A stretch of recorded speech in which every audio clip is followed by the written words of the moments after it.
Good evening, friends. Welcome to the India Power Talk. As you know, India Power Talk is an initiative wherein we invite international thought leaders and domain experts to create an easily accessible digital reservoir of their insights, experiences, and strategies on how to revive Indian economy. This would benefit not just Indian entrepreneurs, but also international business, investors, strategic partners who are part of or intend to invest in India. Everyone is proclaiming the importance of transparency.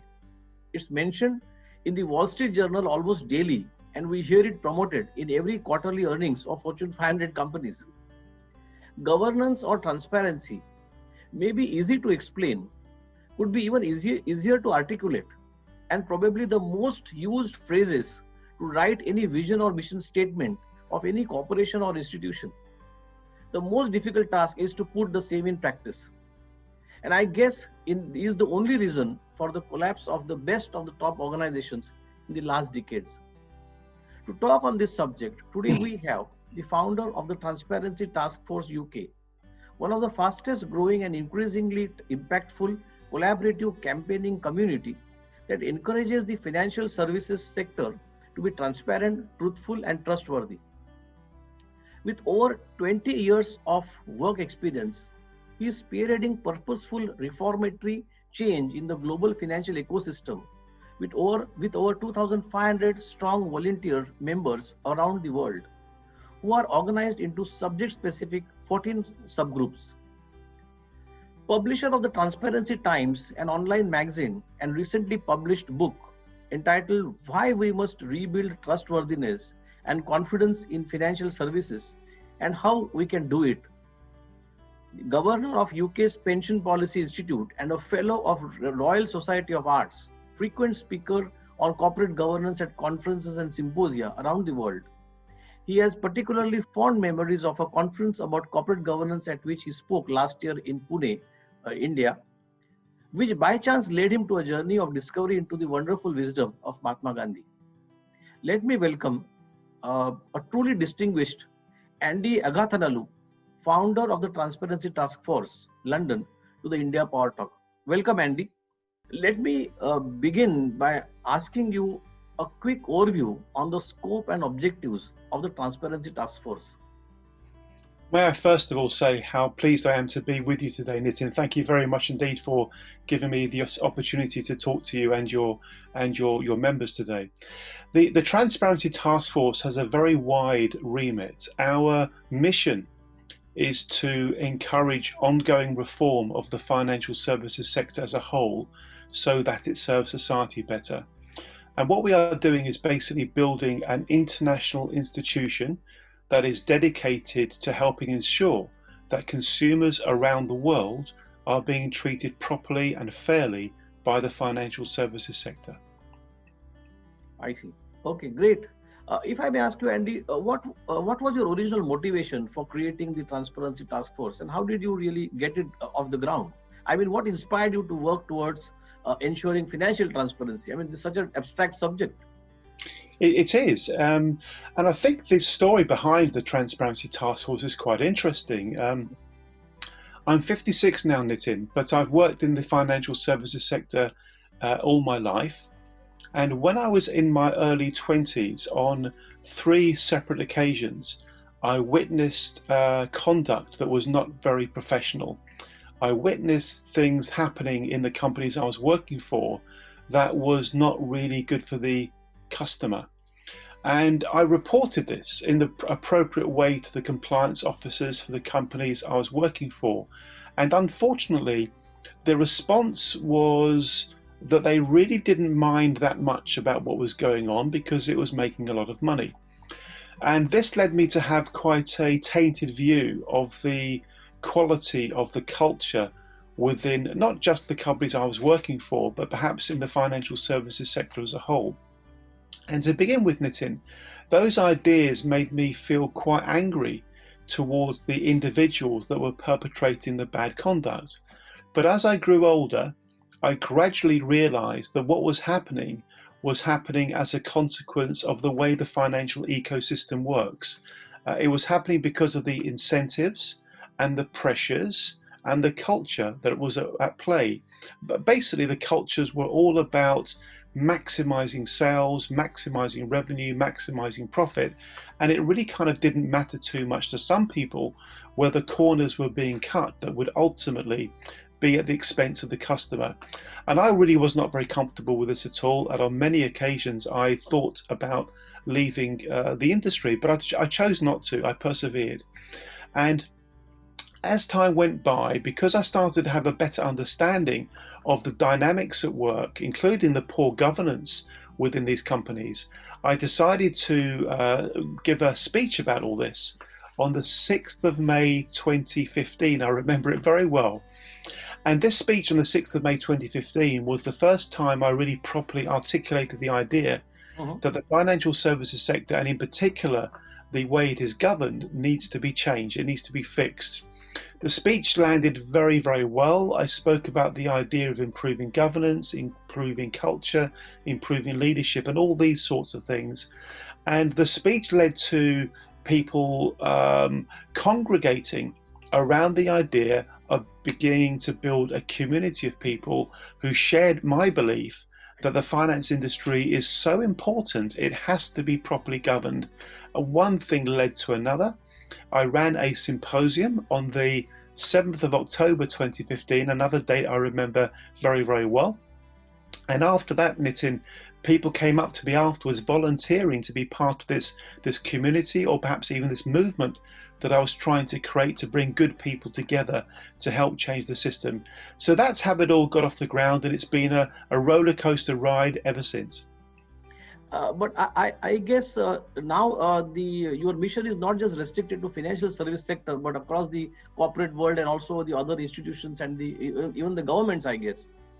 We're doing a tremendous amount with regulators, with policymakers, with people in governments, with major trade bodies, not just in the UK, but also overseas. In fact, last year, as a result of meetings I ran across Europe, North America, the Far East, and Australia, we are creating TTF International, and we even have TTF India getting off the ground now. So if there are people out there in India that have an interest in helping to fix the reform of the financial services sector, they should get in touch.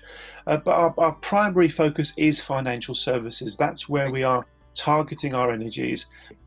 Great. Let me, from there, let me take you to your book, Why We Must Rebuild Trustworthiness and Confidence in Financial Services, and how we can do it. Can you talk about your book? With great pleasure. In fact, you would have a struggle to stop me talking about my book, Nitin. With great pleasure. The book came about because of the reaction to the meetings I ran last year in Dublin, Amsterdam, London, Zurich, Brussels, Hong Kong, Singapore, Sydney, Melbourne, Washington, DC, Boston, and New York. And the reaction to the idea of people working together to collaboratively reform the system and to try to fix what's wrong with it, the reaction was tremendously positive. There are so many good people out there working in the finance industry who are fed up with the reputational damage that keeps happening. And what basically happened, Nitin, was that at the meetings, I would be sharing my ideas, but also people would be sharing their ideas. And I started to realize that actually there were some brilliant thoughts, some brilliant ideas. So it became quite natural to think about producing a book that would capture all of these ideas. So what happened was we reached out to the people that we met and we invited them to submit essays for the book. And I'm very proud to tell you that we think we've done something which has never been done before. We have 65 highly competent, highly credible individuals who have contributed thought leadership essays for our book, which has just been published, and I'll make sure people know how to get to the book if they have an interest. And the book is structured around what we call 12 finance development goals. In a way, these are a bit like the United Nations Sustainable Development Goals, but they are focused on matters relating to finance, matters such as governance, transparency, leadership, culture, and so on. Fine. So it's essentially the collection of the various experiences of the people around the world. That is right. And together they have constructed over 200 practical ideas for change. I think there are about 20 or 30 ideas relating to the topic of governance, Hmm. which will align very closely with what you're all about and the sorts of things that I know that your community cares about too. So I do think the book would be a good read for people in your world too. Could you just share just the one or two very key and the common thread which will run which runs across the all the commentators on governance? Yes, I would. I would say that the key theme running through the suggestions for reform of the governance space is about recognizing that human beings will behave as human beings. And what I mean by that is this: if human beings are incentivized to try to generate the maximum benefit for themselves personally, Hmm. we should not be surprised that they do that. They will do it. If people are incentivized to cut corners, they will cut corners. If people are incentivized to take risks, they will take risks. This is ultimately what caused the global financial crisis, as an example. So the theme running through the governance section of the book essentially says, let's be very honest with each other about what human nature is and what human nature does. Let's be honest with each other that if we create weak governance frameworks, there will be a pressure, an incentive, a tendency for people to put profit and self-gratification first and foremost. We therefore need to build robust, solid governance frameworks that make it difficult for people to do the wrong things. And this is ultimately not just better for society, not just better for the organization itself, but also better for the individual too. Because if it is difficult for people to do the wrong things, then everybody can just focus on how to do the right things properly. One the robust framework that you are talking, I guess the regulations, regulators, independent board, pressure groups, and people like you. In addition to that, I recollect last time when we were talking on this subject, you did mention that digital tools can help achieve transparency, efficiency, and also accountability. Could you talk about this about the digital tools? How could it help ensure transparency and governance? With pleasure. I really do believe, Nitin, that transparency is brilliantly supported by technology. Technology is a wonderful ally of transparency. What technology can do, for example, reporting through blockchain, what it can do is bring to the surface the truth. Yeah, it can bring to the surface accurate, factual, evidence-based reporting about what is really going on. It can provide organizations with what amounts to dashboards so they can see the key functions in an organization, what is happening. So without a doubt, I think there is a very important existing but fast growing market for individuals and entrepreneurs who can develop tech, fintech, to help transparency come to the surface. I think this is a phenomenal opportunity around the world, and in particular in India. I think this is an area of real strength for your own country, to capitalize on the fintech wave to drive transparency into the financial system. I think it is a very positive thing to do. I see. Great. One of the main advantages, as you mentioned, is not only in the interest of the institution or the community, but also of the country and the global peace. What social impact do you think financial transparency will bring, especially in the underdeveloped or the developing countries? I think there is a tremendous opportunity for developing nations to leapfrog the mistakes that developed nations have made. Mhm. What I mean by that, Nitin, is this.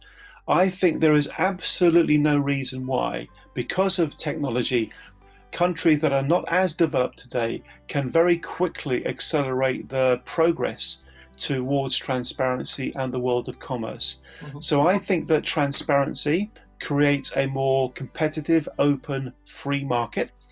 It therefore enables all countries to compete more fairly. Countries that have an inherently lower cost base are therefore better positioned to compete on the world stage. So I think transparency is a positive thing for organizations and countries that want to move forward quickly. And from what I can see, India is very well placed to do that. Sure. what do you really see as the greatest challenges in making what you wish for in the corporate governance space, and maybe in the context of India, and what would it take to overcome them, Andy? Well, these are good questions, Nitin. I think that there are some weaknesses in the system worldwide, specifically the audit function. The audit function around the world is being questioned. Why is it that there have been so many large major corporate collapses or large major corporate scams, scandals, fraud, misconduct that apparently has happened under the watch of auditors? So I think the audit profession as a whole is really being challenged to evidence its worth, is really being challenged to show that it is capable of carrying out the audit function successfully. And of course, the audit function is a very important part in the overall framework of good corporate governance. So question mark over the audit function. Can it raise its game? Can it actually reach the expectations that society has of it? Because if you don't have a good audit function, how can you trust what is being reported about those companies? And if you don't have trust, you do not have confidence. If you don't have confidence, then why would you invest into a company that you're not that sure about? So it is in everybody's interest for there to be a good, strong, stable, successful audit function. If I may be very blunt as well, financial crime, corruption is a problem right around the world. I'm ashamed to tell you, Nitin, that the UK, despite its wonderful worldwide reputation on many, many fronts, if you look into the detail around levels of financial crime and fraud, the UK has a problem. It has a really big problem. And I think it's fair to say that India has some issues around fraud and corruption too. In fact, when I gave my talk last year about corporate governance at the CFA Institute event in November, which took place in Pune, it was a wonderful event. It's a great organization, and I really enjoyed being there. I had many conversations with people over coffee, over the lunch breaks, etc. And the theme that kept coming up time and time again was that India seems to be impacted by fraud and corruption. And this is a problem for everybody. It's a problem for everybody in India, because if an outside investing country wants to consider in what parts of the world do we want to invest, they cannot be as confident about investing in a country that has a reputation for fraud, corruption, etc. But there's another way of looking at this as well. I always look at things positively. I say to myself, okay, well, let's assume for the moment that India has a reputation for corruption and fraud. Let's assume that for the moment. If I was an entrepreneur, what would I do about that? And I'll tell you what I would do. I'd say to myself, okay, I will build an organization that is immaculate in terms of reputation, that has robust governance, that is very, very transparent. I would make sure that my reporting was totally accurate and on time. I would make sure that my organization built a culture where thoughts about fraud and corruption would be absolutely taboo. And I would build a company that would stand out from the crowd as being a highly reputable, safe, solid, credible entity.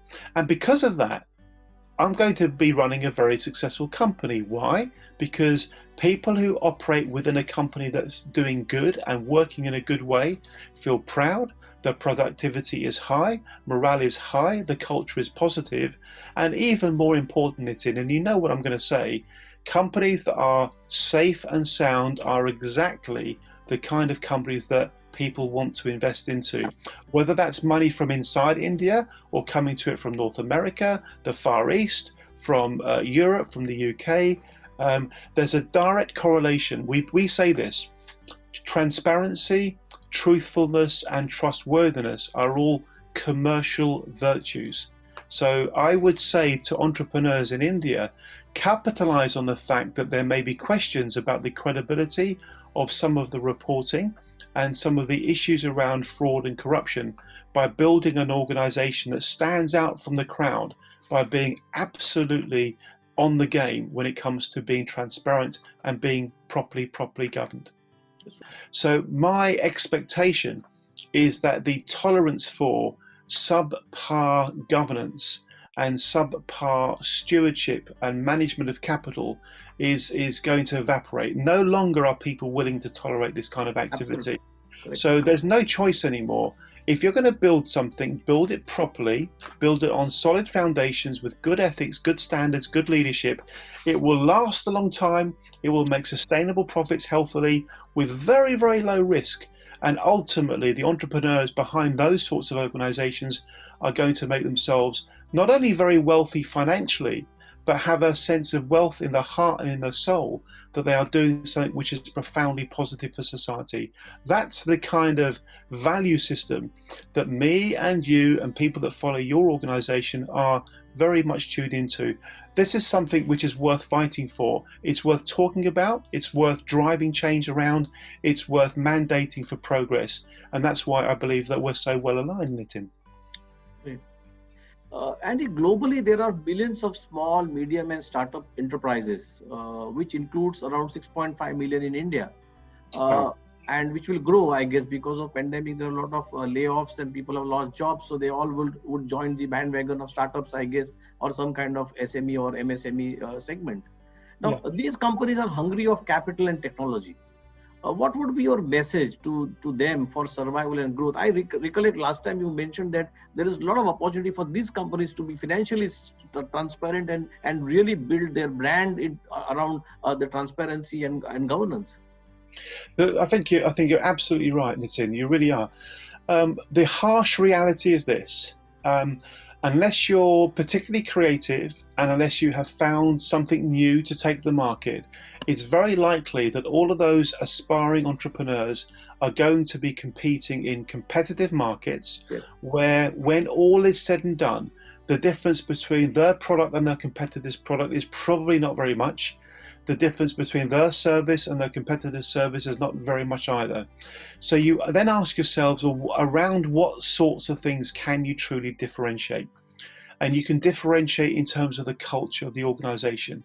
You can differentiate in terms of the ethics and the integrity and the leadership and the authenticity and the governance and the vision and the belief within the organization. So my suggestion to anybody running a business, whether it's a new startup or something which is established, is to think about all the soft facts that really do matter. Think about authenticity, governance, stewardship, culture, and think about how to incorporate those sorts of characteristics into the operating DNA, the operating heartbeat, if you like, of the organization. And of course, to embrace technology as a true enabler for change. This has got to be the way ahead, not just in India, but in all countries around the world. I see. Last time, I recollect during the discussion, Andy, you did mention to me about the two-tier board structure, and you did made a reference of your friend from Australia. Could you elaborate that for audience? Of course. Firstly, I'll tell you about my friend in Australia, Dr. Shan Turnbull. He's a great character. Dr. Shan Turnbull has spent his entire life really investigating and understanding and researching the topic of corporate governance. He's a great man to talk to. In fact, he spoke at my event in Sydney last year in October.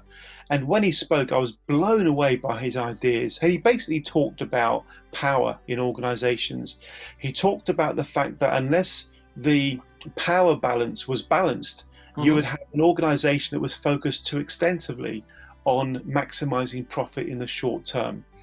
And of course, many companies have been set up with the wrong brief. They've been set up with the intention of maximize profit in the short term. But if you do this, you are going to continuously have to wrestle away the challenges and the consequences of being an overtly profit-orientated company. You are going to run risks of getting into trouble with regulators. You are going to run the risk of getting into trouble with the market. Your reputation could be damaged. So Dr. Shan Turnbull spoke extensively about the idea of empowering stakeholders, and empowering customers, empowering the community, empowering society at large. and trying to create a more balanced perspective. And to keep it very simple, one of the approach, of course, is to have a two groups of people running the organization. One group focusing on commercial priorities, in other words, maximizing profit, Yes. making the business a success commercially, and the other group making sure that the organization is run within a very, very tight governance framework to keep it out of trouble, to make sure it doesn't get fined, that it doesn't produce bad products, bad services. And having these two groups working collaboratively creates the kind of balance that's necessary, and it becomes a naturally self-regulating mechanism. The tension between the two groups creates harmony and balance. If you take one of those groups away, it is very obvious that you will end up developing the kind of company that simply puts profit above everything else and ultimately pays a very big price for it. I see. Great. But I guess, in Germany, we have Germany and some other European countries we do have this two-tier board system of supervisory board and an operational board. Yes. The objective, I think, is more or less the same. What you're talking, unless it needs further tweaking. Indeed. What you would find so fascinating listening to Dr. Shan Turnbull is the creativity around the ideas of how to bring that really to life and how to make it more than just a two-tier board. There are some wonderful insights which I encourage you to explore. Sure. Perhaps you'll interview him on one of your programs one day. And just the one thing that can be implemented to improve the financial transparency or the corporate governance.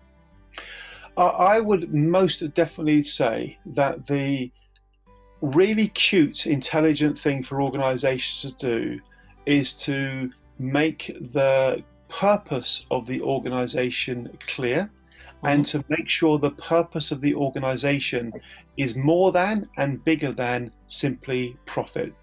Organizations that have a clear mission-led purpose are the kinds of organizations that are going to thrive and survive virtually regardless of the challenges of the market. And of course, right now we have a particularly challenging market.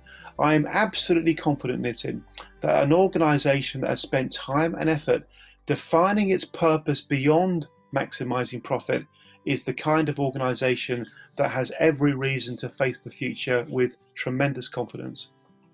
Great. Thank you, Andy. It has been really a pleasure talking to you and listening to, we can just go on this subject because this subject is really close to, our practice and close to our thought process. It's a pleasure talking to you, Andy. I would like to thank the Indian Chamber of Commerce, the Law Sikho, and the India SME Accelerator Network. Let me conclude my vote of thanks with the humble prayer to the Almighty to bestow mankind with the right spirit to fight the coronavirus and help restore peace, prosperity, and bliss. Thanks, Andy. Thank you once again. Thank you very much indeed, Nitin. Thank you.